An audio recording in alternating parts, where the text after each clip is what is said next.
नमस्कार दोस्तों, आज हिंदी की हमारी ये 5वीं क्लास है। इसके पहले हम 2 टॉपिक पढ़ चुके हैं, वर्णमाला और संधियाँ। आज का जो हमारा टॉपिक है वो बेहद सरल और छोटा सा टॉपिक है। आज का हमारा टॉपिक है संज्ञा। संज्ञा की परिभाषा, जैसा कि आप सभी जानते हो कि किसी व्यक्ति, वस्तु या स्थान के नाम को संज्ञा कहते हैं। यही हमने और आपने बचपन से पढ़ा है। मैं इस परिभाषा में थोड़ा सा ऐड करना चाहूँगा और जोड़ना चाहूँगा। वो ये है कि किसी व्यक्ति, वस्तु, स्थान, भाव अथवा अवस्था के नाम को संज्ञा कहते हैं। संज्ञा की परिभाषा एग्ज़ाम्स में बहुत ज़्यादा नहीं आती है। संज्ञा के प्रकारों की बात करते हैं तो पुरानी मान्यताओं के अनुसार संज्ञा 5 प्रकार की होती है: व्यक्तिवाचक, जातिवाचक, भाववाचक, समूहवाचक और द्रव्यवाचक। लेकिन आज भी इंग्लिश में 5 ही प्रकार की होती है। आप देखोगे proper noun, common noun, collective noun, इसके अलावा तुम्हारा मटेरियल नाउन, एब्स्ट्रैक्ट नाउन। ये 5 प्रकार की होती है इंग्लिश में आज भी। हिंदी में आधुनिक मान्यताओं के में संज्ञा सिर्फ 3 प्रकार की है। कौन कौन से 3 मुख्य प्रकार हैं? जातिवाचक संज्ञा, व्यक्तिवाचक संज्ञा और भाववाचक संज्ञा। समूहवाचक और द्रव्यवाचक संज्ञा को आधुनिक मान्यताओं में जातिवाचक संज्ञा में ही इंक्लूड कर दिया गया, इसी में शामिल कर दिया गया। जातिवाचक संज्ञा की बात करें तो वो सारी संज्ञाएं जिनसे किसी पूरे वर्ग का बोध हो, जिससे कि किसी वर्ग का बोध हो, उसे हम जातिवाचक संज्ञा कहते हैं। जैसे कि मान लीजिए हमने कहा लड़का, तो लड़का में आप भी हो, हम भी हैं, प्रखर भी है, जयंत भी है, विमल भी हो सकता है, ज्ञानेंद्र भी हो सकता है, कोई भी हो सकता है। तो ये लड़के में सारे लड़के आ गए। अगर मैंने बोला गाय, तो पूरे गाय वर्ग की बात हो रही है। इसमें देसी भी है, संकर भी है, विदेशी भी है, जर्सी भी है, साहिवाल भी है, बहुत सारी हो सकती हैं। तो वो हो गया गाय।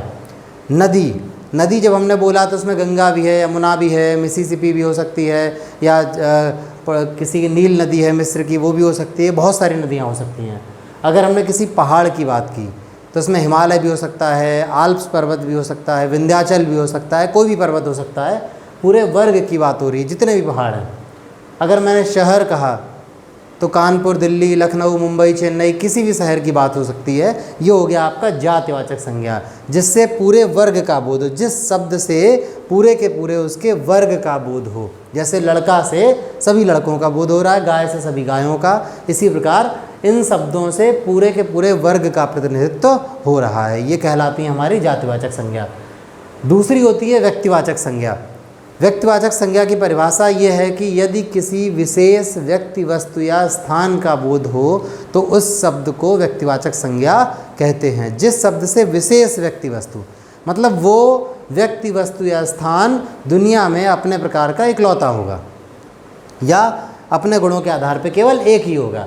जैसे मैंने कहा शिवम, तो मैं किसी एक पर्टिकुलर शिवम की बात कर रहा हूँ। मान लीजिए मैंने कहा शिवम कश्यप, तो मैं किसी एक बंदे की बात कर रहा हूँ। मैंने कहा शिवम तिवारी, तो मैं किसी एक शिवम तिवारी की तरफ इशारा कर रहा हूँ। फिर अगर मैंने कहा साहिवाल, तो मैं गायों की सिर्फ एक नस्ल की बात कर रहा हूँ, बाकियों की बात नहीं कर रहा। तो ये हो गया व्यक्तिवाचक संज्ञा। अगर मैंने यमुना बोला तो यमुना से मैं सिर्फ एक नदी की बात कर रहा हूँ, यमुना नदी की, वो हो गया व्यक्तिवाचक। हिमालय बोला तो मैं सिर्फ एक पर्वत की, एक विशेष पर्वत की बात कर रहा हूँ, वो हो गया हिमालय। अगर मैं चेन्नई की बात कर रहा हूँ तो मैं सिर्फ एक विशेष महानगर की बात कर रहा हूँ और वो है चेन्नई। तीसरी संज्ञा हमारी होती है भाववाचक संज्ञा। भाववाचक संज्ञा वो होती है जिससे किसी गुण, दोष या फिर अवस्था का पता चले। किसी पदार्थ की या फिर किसी व्यक्ति के गुण, दोष का पता चले या फिर किसी अवस्था का पता चले। जैसे कि प्रेम या बुराई, बीमारी, बुढ़ापा, मिठास, ये सारे के सारे क्या हैं? भाववाचक संज्ञा। ये किसी के गुण, दोष अथवा क्या होते हैं, कोई अवस्था, जैसे बुढ़ापा है, युवा अवस्था है, बचपन है, ये सारे भी किस में आ गए? भाववाचक संज्ञा में। अब ये तो आपके संज्ञा की बेसिक चीज़ें हो गई। एग्ज़ाम में प्रायः डेफिनेशंस संज्ञा में नहीं पूछी जाती हैं। फिर पूछा क्या जाता है, मैंने आप लोगों के लिए पिछले कॉम्पिटिटिव एग्ज़ाम्स के पैटर्न को देखते हुए कुछ प्रकार के क्वेश्चंस नोट किए हैं कि आखिर किस किस प्रकार के क्वेश्चंस एग्ज़ाम में पूछे जाते हैं। मैं उन्हीं प्रकार के क्वेश्चंस से आगे संज्ञा को डिस्कस करूंगा। जैसे कि पहले प्रकार का क्वेश्चन पूछा जाता है एग्ज़ाम्स में कि भाववाचक संज्ञा बनाओ। भाववाचक संज्ञा कई बार किसी शब्द में प्रत्यय जोड़ के बनती है। वो शब्द क्या होता है, हो सकता है संज्ञा में प्रत्यय जोड़ के, मतलब किसी और प्रकार की संज्ञा में प्रत्यय जोड़ के बनाई गई हो। जैसे मनुष्य एक संज्ञा है, जातिवाचक संज्ञा है, उसमें अगर हम ता जोड़ दें, ता प्रत्यय जोड़ दें तो हो गया मनुष्यता। तो ये क्या हो गया, जातिवाचक संज्ञा से भाववाचक संज्ञा मैंने बना दी। तो क्या होता है, या फिर कभी कभी विशेषण से, जैसे अच्छा विशेषण में अगर ई प्रत्यय जोड़ दें, बुरा विशेषण में ई प्रत्यय जोड़ दें, तो ये क्या हो गया, अच्छाई, बुराई, ये सारे क्या हो गए, विशेषण में प्रत्यय जोड़ने के बाद क्या बन गया, भाववाचक संज्ञा। जैसे बीमार में, बीमार क्या है, विशेषण है, बीमार में ई जोड़ दें तो क्या हो गया, बीमारी, ये हो गया भाववाचक संज्ञा। लंबा विशेषण है, ई जोड़ दिया, लंबाई, भाववाचक संज्ञा बन गई। बूढ़ा विशेषण है, पा जोड़ दिया, बुढ़ापा बन जाएगा, भाववाचक संज्ञा। मीठा विशेषण था, आस जोड़ दिया प्रत्यय, तो मिठास बन जाएगा, भाववाचक संज्ञा। अब ऐसे ही क्वेश्चन एक और आता है कि गहरा शब्द से भाववाचक संज्ञा बनाइए, तो गहरा से क्या बन जाएगा, ई जोड़ दिया, गहराई, गहराई क्या हो गया, भाववाचक संज्ञा। तो एक प्रकार के क्वेश्चन कैसे आते हैं कि कोई शब्द दिया गया और उस शब्द से आपको प्रत्यय जोड़ के या फिर प्रत्यय में शब्द जोड़ के बता दिया गया और बोला गया क्या भाववाचक संज्ञा बनेगी। ठीक है, जैसे मीठा प्लस आस है तो मीठास नहीं बनेगा, मिठास बनेगा। ठीक है ना, तो इस प्रकार की चीज़ कि कोई प्रत्यय जोड़ा और एक कोई पर्टिकुलर भाववाचक संज्ञा बन के हमारे लिए आ गई। दूसरे तरीके के क्वेश्चन कैसे आते हैं कि आपको दे दिया गया कि बंधु शब्द से भाववाचक संज्ञा बनाइए, बंधु शब्द से भाववाचक संज्ञा बनाइए। अब बंधु शब्द से जो बनने के लिए तो हो सकता है ऑप्शन में बंधुपन दे दिया जाए या फिर कुछ और दे दिया जाए। ठीक है, तो आपको जब बंधु शब्द से भाववाचक संज्ञा बनानी है तो वो बनेगी बंधुत्व। ऐसे एग्जाम में दे दिया गया कि गुरु शब्द से भाववाचक संज्ञा बनाओ, तो गुरु से बनेगी गुरुता, गुरुत्व तो दे सकता है ऑप्शन में, बहुत सारे दे सकता है। ठीक है, तो गुरु से क्या बनेगी भाववाचक संज्ञा, गुरुता। अगले प्रकार के क्वेश्चन जो एग्ज़ाम में आते हैं वो क्या हैं कि आप निम्नलिखित विकल्पों में से, आपको 4 विकल्प दिए जाएंगे और आपसे बुलाएगा कि इन 4 विकल्पों में से उस विकल्प का चयन करिए जो कि भाववाचक संज्ञा को प्रदर्शित करता है, या फिर निम्नलिखित में से कौन सी भाववाचक संज्ञा है। मान लीजिए 4 ऑप्शन आपको दिए गए, शत्रुता, वीर, मनुष्य और शिष्य। तो वीर जो है वो क्या है, विशेषण है। ठीक है, जैसे महाराणा प्रताप बहुत बड़े वीर थे। मनुष्य क्या है, जातिवाचक संज्ञा। शिष्य क्या है, जातिवाचक संज्ञा। शत्रु क्या था, जातिवाचक संज्ञा। लेकिन शत्रु से अगर शत्रुता बन गया तो शत्रुता हो गया भाववाचक संज्ञा। ऐसी एक और क्वेश्चन मान लो आपको दिया गया, एग्जाम्पल लेते हैं कि 4 में से कौन सी भाववाचक संज्ञा है, यौवन, युवा, कवि और नेता। तो नेता आपका जातिवाचक है, कवि जातिवाचक है, युवा जातिवाचक है। युवा से यौवन बन गया आपका भाववाचक संज्ञा। तो इन 4 में से भाववाचक संज्ञा क्या है, यौवन है। ठीक है, अब कई बार पेपर में हमें ये कन्फ्यूज़न होता है कि आखिर हम ये कैसे जज करें, ये भाववाचक संज्ञा है या विशेषण है। तो इसके लिए मैं आपको एक ट्रिक बताता हूँ, या फिर आप इसको बोल सकते हो ये कॉन्सेप्ट है। वो ये है कि जो संज्ञा होती है उसकी स्वतंत्र पहचान होती है, जबकि विशेषण के साथ क्या है, ये मैं विशेषण टॉपिक में भी पढ़ाऊंगा, विशेषण की स्वतंत्र पहचान नहीं होती है। विशेषण किसी संज्ञा या सर्वनाम की विशेषता बताता है तो वो हमेशा संज्ञा या सर्वनाम के बिना अधूरा होगा। लेकिन संज्ञा के साथ ऐसा नहीं है, संज्ञा को किसी और शब्द की आवश्यकता नहीं पड़ती है, संज्ञा अपने आप में कंप्लीट है।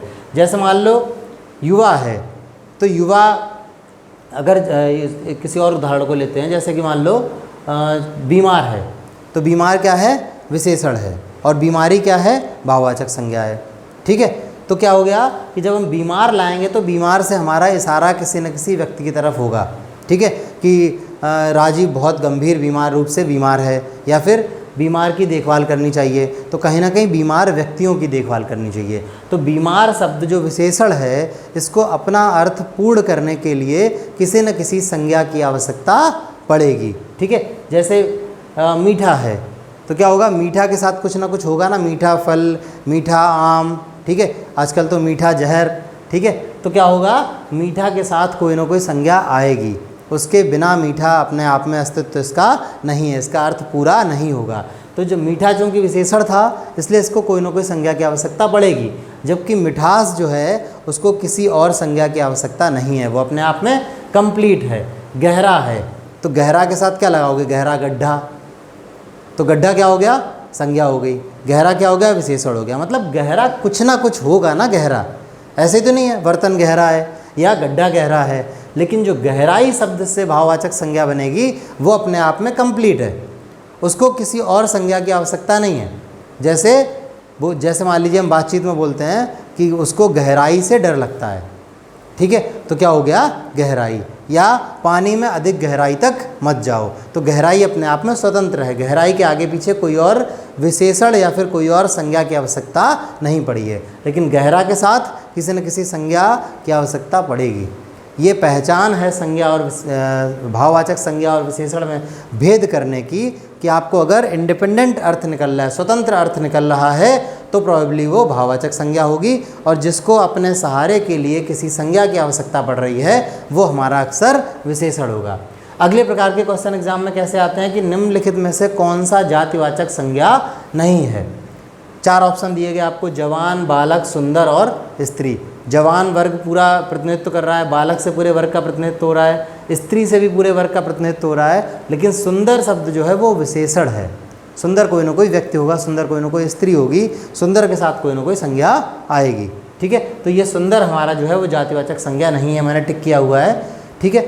अब जो अगले प्रकार के क्वेश्चन आते हैं वो क्या होते हैं कि उसमें आपको एक पूरा वाक्य दिया रहेगा, और वो वाक्य जो है वो लीक से हटके होगा, क्योंकि अगर लीक पे ही होता तो आप आराम से पहचान लेते। लीक से हटके कैसे होता है कि शब्द जो था, अगले प्रकार के क्वेश्चन कैसे हैं, ये हेडिंग देखिएगा, जातिवाचक का व्यक्तिवाचक संज्ञा के रूप में प्रयोग। कि संज्ञा तो जातिवाचक थी, लेकिन हमें दिए गए वाक्य में उस जातिवाचक संज्ञा को व्यक्तिवाचक के रूप में प्रयोग किया गया है, ठीक है। अब जैसे मान लीजिए कि एक उदाहरण लेते हैं तो आपको ज़्यादा अच्छा समझ में आएगा। गांधी को राष्ट्रपिता कहा गया है। गांधी एक सरनेम है, टाइटल है, जाति को पूरे के पूरे जाति को रिप्रेजेंट कर रहा है। गांधी में प्रियंका गांधी हो सकते हैं, राहुल गांधी हो सकते हैं, फिरोज गांधी भी हो सकते हैं, इंदिरा गांधी हो सकती हैं, कोई हो सकता है। लेकिन इस वाक्य में जब बोला गया कि गांधी को राष्ट्रपिता कहा गया है, तो इस गांधी नाम के जातिवाचक शब्द से मेरा यहाँ पे मतलब क्या है, व्यक्तिवाचक है। अब ये जो गांधी यहाँ पे प्रयोग हुआ है वो जातिवाचक नहीं रह गया। यहाँ इस गांधी का मतलब मोहनदास करमचंद गांधी से है, मतलब व्यक्ति विशेष से है। व्यक्ति विशेष से होने के कारण ये गांधी कैसा हो गया, व्यक्तिवाचक संज्ञा। अब मान लीजिए एग्जाम में आपसे पूछा गया कि उपर्युक्त वाक्य में गांधी कैसी संज्ञा है, और 4 विकल्प दे दिए गए, तो आप क्या टिक करोगे, इस वाक्य में गांधी जो है वो व्यक्तिवाचक संज्ञा है। जैसे मान लीजिए मैंने बोला कि मैं देवी का परम भक्त हूँ, तो देवियाँ तो बहुत सारी हैं, लेकिन जब मैं ऐसा वाक्य बोल रहा हूँ कि मैं देवी का परम भक्त हूँ, तो यहाँ पे देवी से जो हमारा आशय होता है आमतौर पे वो दुर्गा देवी से होता है, ठीक है। तो देवी से मतलब क्या हो गया, व्यक्ति विशेष, कौन, दुर्गा देवी, इसलिए क्या हो गया, व्यक्तिवाचक संज्ञा। ऐसी एक और उदाहरण है, गोस्वामी जी समन्वय के पुरोधा थे। गोस्वामी एक सरनेम भी है, कपिल गोस्वामी, ये गोस्वामी, वो गोस्वामी, बहुत सारे सरनेम होते हैं, लेकिन गोस्वामी जी जो उपनाम है वो तुलसीदास जी का है। तो हम क्या करते हैं, गोस्वामी जी समन्वय के पुरोधा थे। तो गोस्वामी जी से आशय क्या है कि व्यक्ति विशेष मतलब कौन, तुलसीदास जी, वो समन्वय के, अपने समय में एक बहुत बड़े समन्वय के पुरोधा थे। तो ये गोस्वामी कैसा हो गया यहाँ पे, व्यक्तिवाचक संज्ञा। नेहरू बहुत बड़े राजनीतिज्ञ थे, तो नेहरू में पंडित मोतीलाल नेहरू भी थे, पंडित जवाहरलाल नेहरू भी थे, लेकिन नेहरू शब्द जो है वो हम व्यक्ति विशेष के लिए प्रयोग करते हैं आमतौर पे, और वो क्या हो गया, नेहरू बहुत बड़े राजनीतिज्ञ थे। इससे हमारा आशा है पंडित जवाहरलाल नेहरू से, तो ये नेहरू हो गया व्यक्तिवाचक संज्ञा। तो ऐसे वाक्यों में चूंकि यहाँ पे कन्फ्यूज़न क्रिएट हो रहा है, चूंकि जातिवाचक का व्यक्तिवाचक के रूप में प्रयोग हो रहा है, तो इस प्रकार के क्वेश्चंस एग्जाम में पूछे जाते हैं जहाँ पे सेंटेंस दिया जाएगा। ऐसा ही एक और केस लेते हैं, जब व्यक्तिवाचक संज्ञा का, इसका उल्टा है कि जब व्यक्तिवाचक संज्ञा का जातिवाचक संज्ञा के रूप में प्रयोग हो रहा हो, तो कि था तो व्यक्तिवाचक, लेकिन उस व्यक्तिवाचक से हमने एक व्यक्ति विशेष को रिप्रेजेंट न करके एक पूरे वर्ग को रिप्रेजेंट किया है। जैसे यहाँ पे उल्टा था, यहाँ उल्टा क्या था कि पूरे वर्ग को रिप्रेजेंट ना करके व्यक्ति विशेष को किया था। अब यहाँ पे इसका उल्टा कर दिया, विक्रम कर दिया। वो क्या हो गया कि व्यक्ति विशेष को रिप्रेजेंट ना करके पूरे वर्ग को रिप्रेजेंट किया है, मतलब उस व्यक्ति के गुणों से हमारा मतलब है, ठीक है। जैसे मान लीजिए हम बोलते हैं कि राम ने रावण को मारा, तो वहाँ पे रावण जो है वो हमारा हो गया व्यक्तिवाचक संज्ञा, और रावण से हमारा मतलब सिर्फ दशानन रावण से है। सीधी सी बात है, राम ने रावण को मारा, रावण मतलब दशानन, व्यक्तिवाचक हो गया। लेकिन अगर मैं बोलूं कि इस दुनिया में आज भी रावणों की कमी नहीं, अब यहाँ रावणों, पेपर में क्वेश्चन कैसे आएगा कि उपयुक्त वाक्य में रावणों शब्द में कौन सी संज्ञा है। अब यहाँ पे रावण से हमारा आशय दशानन से नहीं है, रावण से हमारा आशय है रावण जैसे गुण वाले लोगों से। रावण जैसे गुण वाले मतलब जिनके अंदर बहुत सारी बुराइयाँ होती हैं, ठीक है। तो रावणों कैसा हो गया यहाँ पे, जातिवाचक। ऐसे ही समुद्रगुप्त को भारत का नेपोलियन कहा जाता है, तो यहाँ पे नेपोलियन से मतलब हमारा नेपोलियन बोनापार्ट से नहीं है बल्कि नेपोलियन के गुणों से है, इसीलिए नेपोलियन कैसा हो गया, जातिवाचक संज्ञा, व्यक्तिवाचक नहीं है। लॉकडाउन में हर घर में लोग कुंभकर्ण बन गए हैं। अब यहाँ रावण का भाई कुंभकर्ण से मतलब नहीं है हमारा, कुंभकर्ण के गुणों से मतलब है क्या कि इसके सोने का जो गुण था, उसका सोने वाला गुण था, शयन करने वाला। तो लॉकडाउन में हर घर में कुंभकर्ण बन गए हैं, तो इस कुंभकर्ण में कौन सी संज्ञा है, जातिवाचक। अब युधिष्ठिर कहाँ पैदा होते हैं, यहाँ पे युधिष्ठिर से हमारा आशय धर्मराज युधिष्ठिर से नहीं है बल्कि युधिष्ठिर के जैसे गुणों वाले व्यक्तियों से है। तो ये क्या हो गया, युधिष्ठिर यहाँ पे हो गया जातिवाचक कि मतलब अब धर्मात्मा लोग कहाँ पैदा होते हैं, ठीक है। कालिदास को भारत का शेक्सपियर कहते हैं, तो यहाँ पे शेक्सपियर से मतलब हमारा अंग्रेजी के जो लेखक शेक्सपियर हैं ड्रामेटिस्ट, उनसे नहीं है, यहाँ शेक्सपियर के गुणों से है। कालिदास भी नाटककार थे और शेक्सपियर भी नाटककार थे, तो क्या हो गया, शेक्सपियर के गुणों से मतलब है, इसलिए शेक्सपियर यहाँ पे क्या हो गया, जातिवाचक। रावणों, नेपोलियन, कुंभकर्ण, युधिष्ठिर, शेक्सपियर, ये सारे हो गए जातिवाचक, जबकि हैं व्यक्तियों के नाम, ठीक है। एक और ऐसे प्रकार का क्वेश्चन आता है कभी कभी कि जब हम भाववाचक संज्ञा का जातिवाचक संज्ञा के रूप में प्रयोग करते हैं, वैसे तो भाववाचक संज्ञा हमेशा एक वचन में प्रयुक्त होती है और उसका भाव सिर्फ क्या होता है, गुण दोष बताना, लेकिन कभी कभी उस भाववाचक से हम पूरे वर्ग की बात कर देते हैं, पूरे एक ट्रेंड की बात कर देते हैं, तो वो हमारा क्या हो जाता है, जातिवाचक। जैसे बुराइयों से बचकर रहो, वैसे तो बुराई भाववाचक है, हमेशा एक वचन होती है, लेकिन बुराइयों में क्या हो गया, बहुत सारी बुराइयां आ गई, तो ये क्या हो गया, बुराइयों, जातिवाचक। ऐसे ही अच्छाइयाँ ग्रहण करो, अच्छाई एक वचन होती है और अच्छाई भाववाचक संज्ञा है, लेकिन अच्छाइयों से मतलब बहुत सारी अच्छी बातों से है। अगला है हमारा लोगों के पहनावे बदल गए हैं, तो पहनावा शब्द जो है वो भाववाचक संज्ञा है, एक वचन है, लेकिन यहाँ पे बहुवचन भी हो गया और जातिवाचक भी हो गया। दिलों में नफ़रतें मत डालो, नफ़रत जो है वो भाववाचक है, लेकिन यहाँ पे नफ़रतें कई प्रकार की नफ़रतों से मतलब है, तो ये नफ़रतें हो गया आपका जातिवाचक। तो इतने ही प्रकार के क्वेश्चन आपके एग्ज़ाम्स में आते हैं, उदाहरण कुछ और हो सकते हैं लेकिन पैटर्न इतना ही होता है। दो चीज़ें और नोट करने वाली हैं, शब्द में तो पढ़ाऊँगा, शब्द बहुत छोटा सा टॉपिक है, किसी दिन 10 मिनट के लेक्चर में बता देंगे।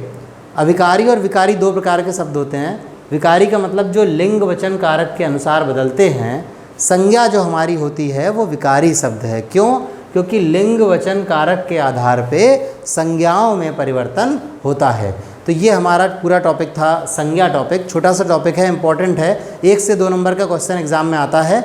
और अगर आपको ये पूरा वीडियो पसंद आया है, आई होप आया ही होगा, ठीक है, तो इस वीडियो को आप मैक्सिमम से मैक्सिमम शेयर ज़रूर करो। हमेशा की तरह मैं आपसे बोलूँगा, लाइक कमेंट करो या ना करो, लेकिन शेयर करना बिल्कुल मत भूलना। Thank you all.